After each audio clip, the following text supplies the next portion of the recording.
Mas antes eu quero falar algo sobre o reino, porque o tema é o reino de Deus. Amém? Eu estava ali, Deus falou no meu coração. Eu quero que você se assente para ouvir essa palavra. Feche seus olhos. Vou pedir ao Espírito Santo que possa falar nesse instante com você. Ó, vou falar calminho.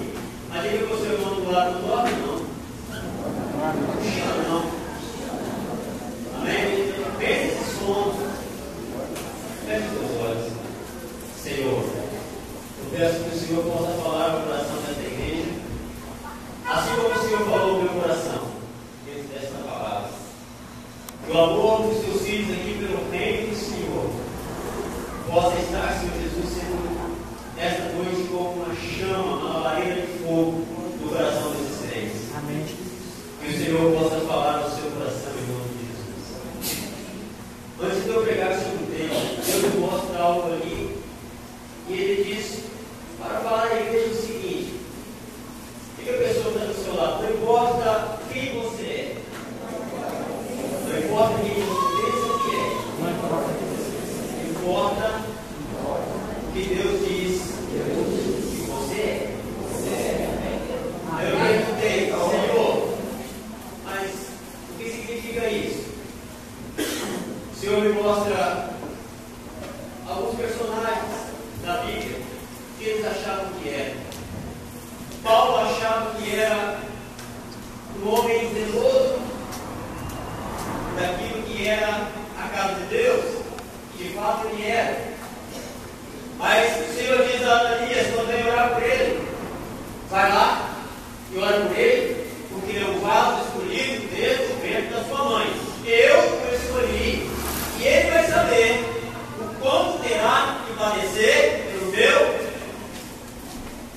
Paulo achava que era, e Deus disse que ele era. Josué, Moisés, Gideão, todos achavam que tinham um posicionamento. Moisés dizia: eu não sei falar. Ele sabia falar, irmãos. Ele era criado, ele foi educado em toda a sabedoria do Egito. Ele era príncipe do Egito. Ele tinha dificuldade de se expressar. Deus disse para ele: você vai ter seu irmão que fala que só, que é Arão, mas ele será um profeta e você será para ele por Deus. Você vai libertar para o povo.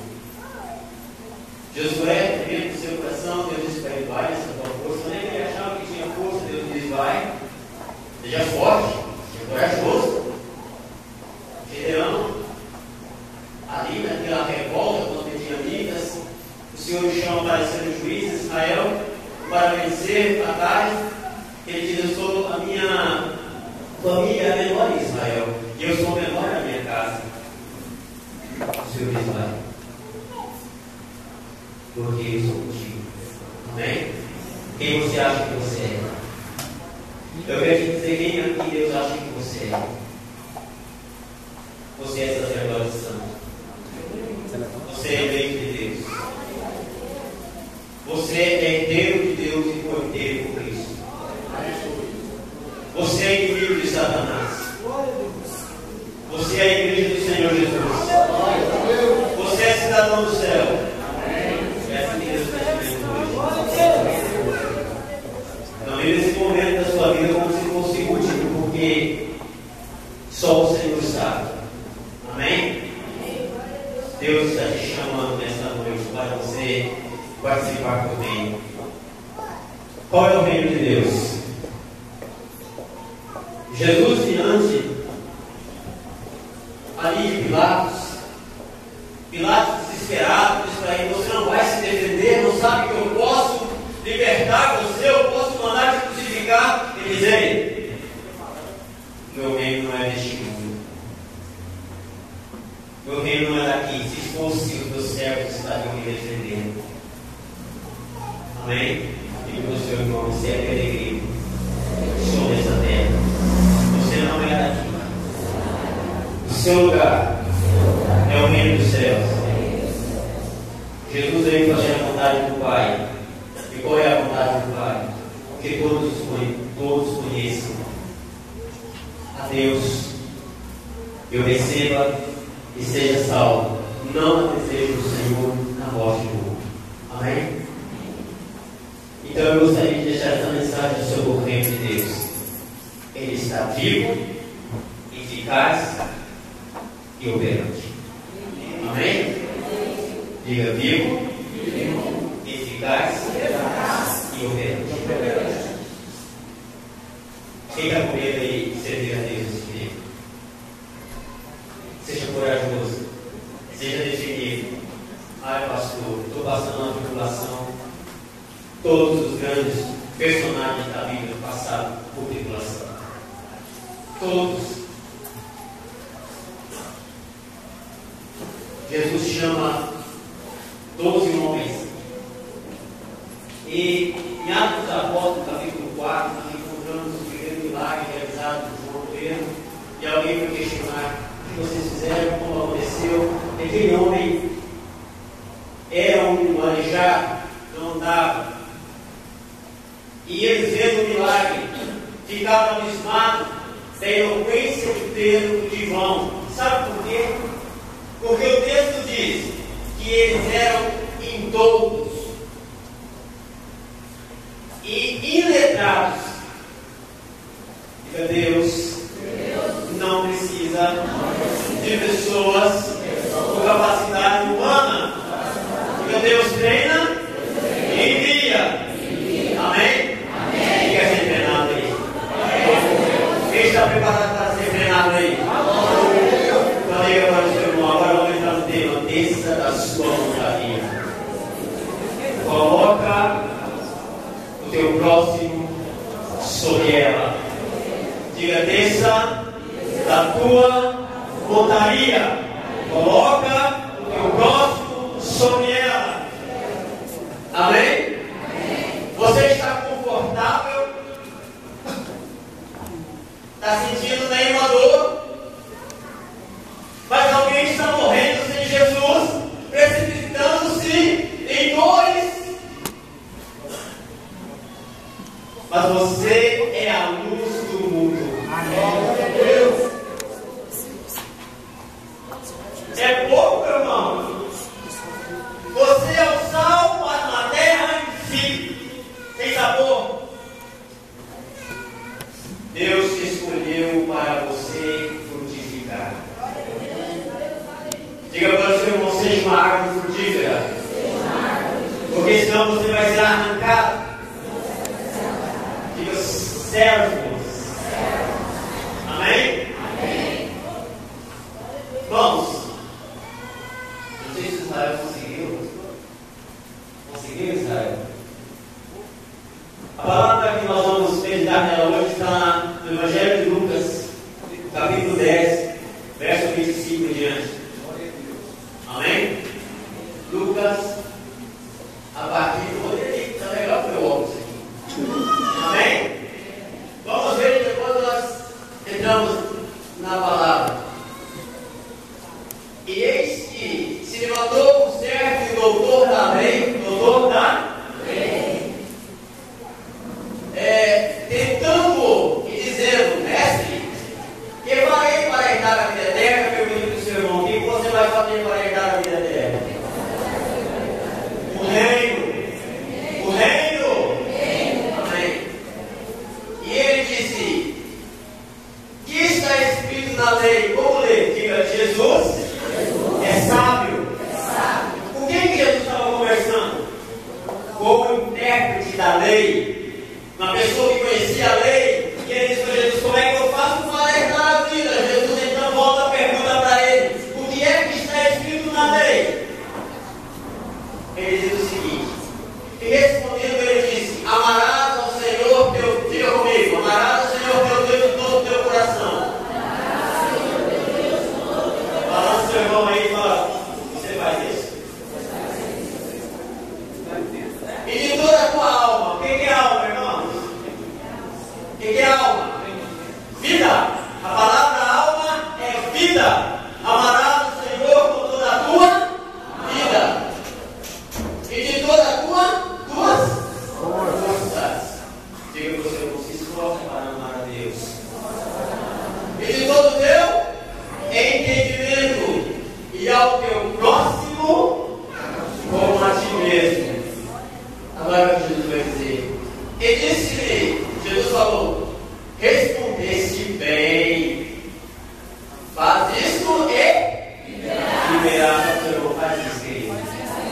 Quer dar a vida? Faz isso. Mas olha a continuação do sagaz. Ele, porém, querendo justificar-se a si mesmo, ele era uma pessoa que interpretava a lei. Disse a Jesus: e quem é o meu próximo? Pergunta não, quem é o seu próximo? Você pode estar pensando que alguém está perto de você, que você conhece? Diga não. Não. Por favor. E respondendo Jesus disse: descia um homem de Jerusalém para Jericó e caiu na mão dos salteadores, os quais o despojaram e, espancando-o, se retiraram, deixando-o meio morto. E ele não morreu. Enquanto a vida, a esperança. E, ocasionalmente, descia pelo mesmo caminho certos sacerdotes, o homem da igreja, o crente, o homem de Deus. Sabe aí? E vendo-o, passou de longe. Pergunta ao Senhor: você tem que fugir das suas responsabilidades como reino de Deus?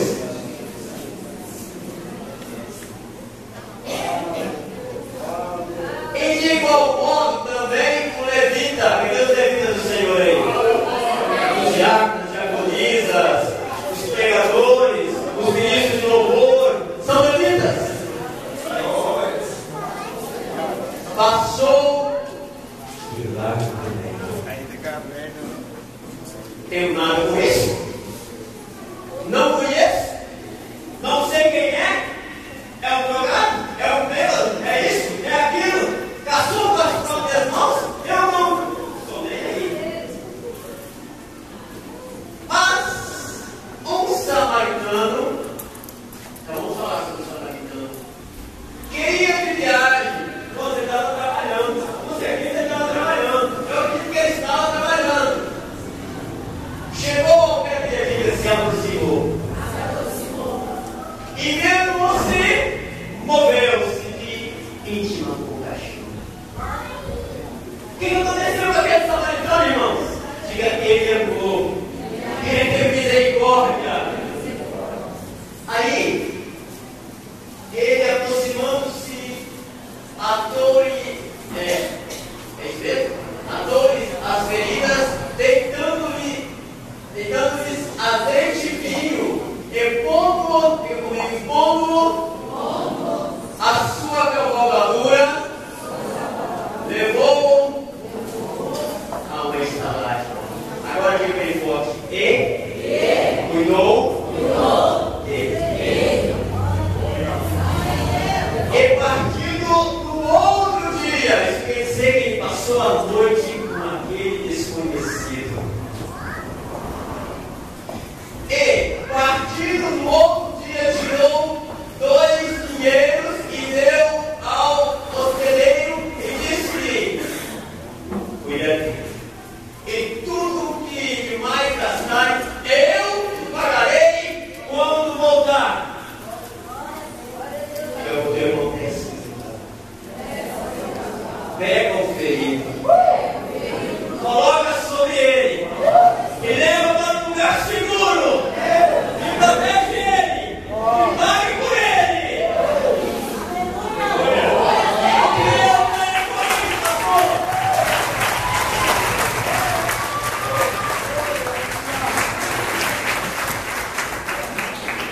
Jesus então pergunta: qual foi desses 3? Te parece que foi o próximo daquele que caiu na mão dos salteadores?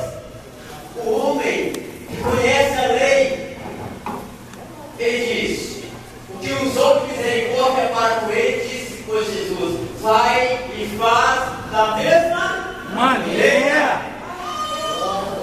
A primeira pergunta foi: o que eu faço para herdar o reino do céu? A segunda pergunta foi, em sequência do Senhor, o que diz a palavra sobre isto? Diga aí, eu vivo dentro da palavra. O que ela diz, eu faço. Amém? O teu próximo, você pode desconhecer. Você pode não conhecer essa pessoa, mas o que Jesus está forte aqui. Alguém conhece a história dos samaritanos e a sua rixa com os judeus? A sua desavença? Lembra Jesus no poço de Jacó com a mulher samaritana?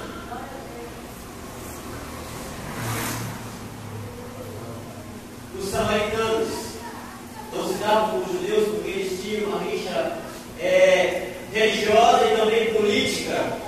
Houve uma exceção ali entre o exílio e a volta. Houve ali uma fusão entre homens daquela terra com os judeus. Isso não agradou aos judeus, e hoje havia uma separação entre Israel. E havia também nos judeus a adoração era feita no templo em Jerusalém, e para os samaritanos era em um monte ali consagrado. Então eles não se davam. E Jesus aqui então falava com aqueles homens, ou com as pessoas que estavam ali, conosco nessa noite. Quem que parece que foi o próximo daquele homem que ele diz, aquele que desceu da montaria e colocou sobre ele o enfermo e o levou para o lugar? Meus irmãos, qual é o compromisso do reino de Deus? Quem gosta de Isaías 53 aí? Quem conhece esse capítulo? Lá se diz respeito a quem? Alguém pode dizer o versículo para mim aí? Quem levou sobre si as nossas dores? Eu merecia? Não.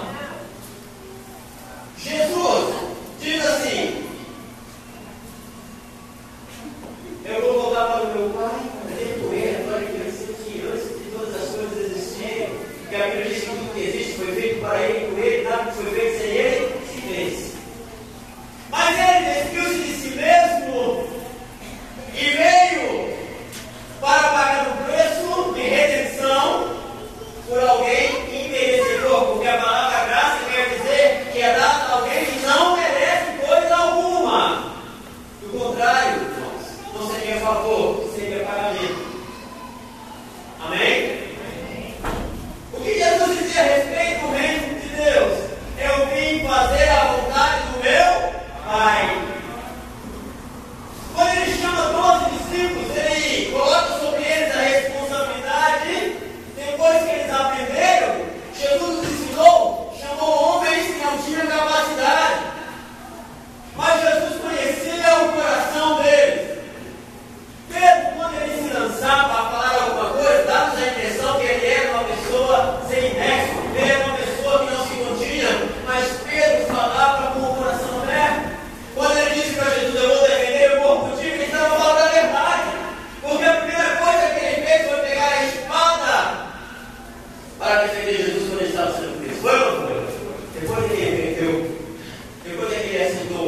Mas quando aqui, em Atos dos Apóstolos, capítulo 4, ele se encontra diante de um questionamento ali, eles estavam defendendo o reino de Deus. Eles não estavam mais buscando o peixe no mar. Eles estavam ouvindo a voz do Senhor Jesus falando com ele: venha, que eu vos farei pescadores de alma. Diga: Jesus, eu aceito o desafio. Aceita mesmo?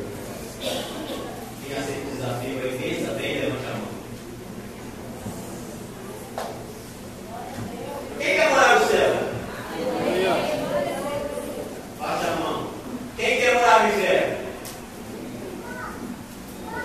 Então, o que você consegue? O Senhor consegue.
fim.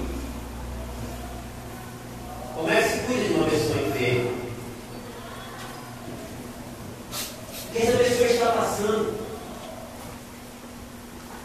Se o pastor quiser almas na igreja, ele vai buscar. Mas a igreja não é o pastor. Quem é a ovelha é a ovelha. Amém? Aquele homem estava exatamente como estava o sacerdote levita, acomodado sobre a sua montaria. Quem já toca a bola? Você, né? É bom, não é?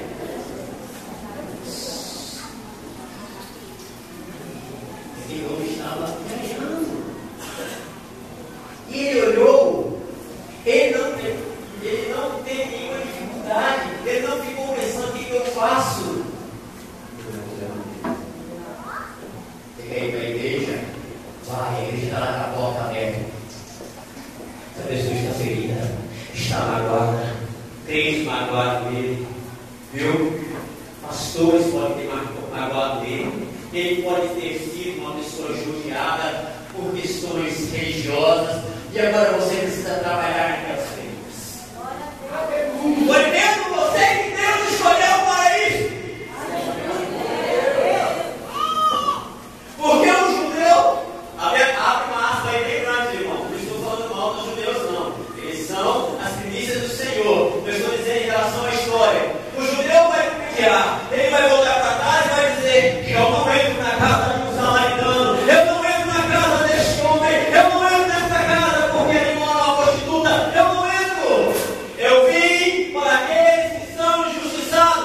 Quem precisa de médicos são os doentes. Eu preciso me assentar ali na mesa e trazer a luz para essas trevas tão grandes. Deus escolheu para você colocar sobre a montaria. Está confortável aí, querido? Desce! Desce! Porque Deus te escolheu para você edificar. Deus te escolheu não para você ser você, mas para você ser Cristo sobre a terra. Quem te enviou? Quem está enviando você? É o pastor Cláudio? Diga não. É o Senhor da seara. É Ele que tem a autoridade para isso. O reino de Deus consiste em fazer a vontade do Pai. Como é que você está? Eu venho à igreja todo dia, pastor, porque eu estou salvo. Eu estou salvo. E aquele teu vizinho, aquele teu irmão, né? Quer nada com Deus. Não quer nada com Deus. Já chorei 3 vezes, já fui lá na casa 10 vezes, mas mais 10. Acompanhar o pastor. Quem que teve resistência para vir para a presença do Senhor? Quem foi resistente? Você gostaria que Jesus tivesse resistido de você? O que o Pai dá mesmo? E aquele que veio aqui, de maneira nenhuma, saiu. Você está vivendo uma situação de momento, mas esse momento passa. E você não vive um momento, não. O momento é o impulso para amanhã. Amanhã é outro dia. Nem sabemos se ele vai chegar. Porque ele está ainda no contexto que nós vivemos ainda. Mas, entregue seus caminhos ao Senhor. Mandou Ananias orar para Paulo. Ele seja um baque. Por quê? Porque Paulo era um homem feroz. Tinha autoridade para fazer o que fazia. Perseguia a igreja, levava o preso e até confundiu na morte Estevão, que era o diácono da casa de Deus. Mas o Senhor disse a ele: vai, porque ele está orando. Deus chamou você para ser filho. Amém? Amém. Que já estava sendo um sacerdote. Quem é o sacerdote do Senhor aí? O que adianta ser um sacerdote se eu não servir ao Senhor? Jesus entra na casa de Marta e Maria, e Marta está apavorada para servir. Marta está desesperada. Jesus está aqui, o Senhor está aqui. Eu tenho que lavar as louças, eu tenho que arrumar a casa, eu tenho que fazer o almoço. Maria se assenta para ouvir Jesus. Marta, não aguenta. Os nervos, ninguém é nervoso aí. Os nervos, pastor. Deus, segura esse nervo aí. Olha, se for só as pessoas aí, se converta. Se converta, porque esse Deus você vai levar os profundezas. Seja um pacificador. É isso, um pacificador. Amém? Marta chega e Senhor nos dá conta que ela está aí ouvindo, está à toa aí, e eu estou aqui atarefada. Basta abrir a tua para fazer essa tarefa. Maria escolheu a melhor parte. E ninguém vai tirar isso dela. Quem é Jesus aí? Ninguém vai tirar isso de você. Ninguém vai tirar isso de você. Essa é essa montaria. Para viver uma vida de misericórdia e compaixão pelas vidas. O que é a igreja se não uma porta de salvação? O que é a igreja do Senhor se não for a boca de Deus sobre a terra? O que nos adiantaria, irmãos, viver esta vida e passar ela sem fazer a vontade de Deus? Você está em teste? As flores estão cheias de tristeza, cheias de mágoa, cheias de angústia, cheias disso, cheias daquilo, e eu já fiz isso, eu já fiz aquilo, e para! Amém? Joga